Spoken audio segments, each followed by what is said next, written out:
He was invisible to the world long before he ever outsmarted it. Every morning, commuters stepped over the man sleeping beside the marble steps of the Midtown Library. They never asked his name. They never wondered why a homeless man carried a notebook filled with numbers instead of spare change. But if they had looked closely, really looked, they might have seen it. The neat handwriting, the patterns looping across the page, equations most people forget the moment they leave high school. His name was Daniel Holt. Before the streets claimed him, he was a math professor, one of the rare minds who could see patterns where others saw chaos. But a series of losses, a medical bankruptcy, and one bad year turned into several, and Daniel disappeared from society, but his mind never stopped working.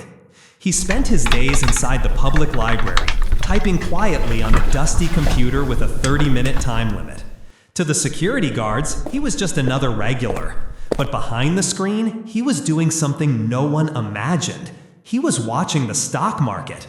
Not the way traders do with flashing colors and adrenaline, but like a puzzle, a rhythm, a living organism. One winter afternoon, he saw something, a pattern repeating every 17 minutes across multiple firms. A glitch? A coincidence? To Daniel, it was a ghost in the machine, an algorithm making trades according to a cycle that shouldn't exist. He wrote it down, tested it, and then he tried it, starting with the few dollars he had in a prepaid debit account. Within days, it doubled, then doubled again. Not because he got lucky, but because he had found a flaw in one of Wall Street's automated trading systems, one that billions of dollars were flowing through every hour. He wasn't stealing, he wasn't hacking. He was simply noticing what no one else could.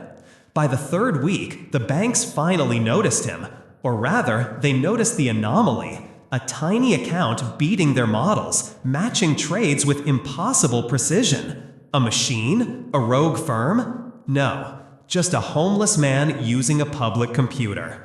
A quiet investigation began, not to arrest him, but to understand him.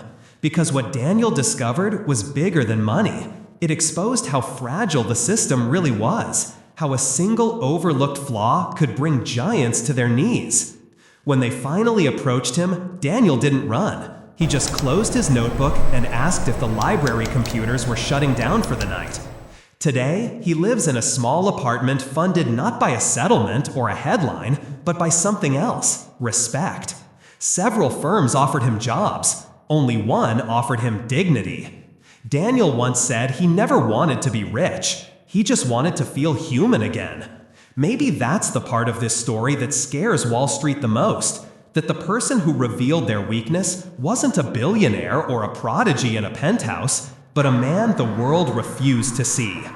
And it makes you wonder, how many other geniuses are we walking past every single day?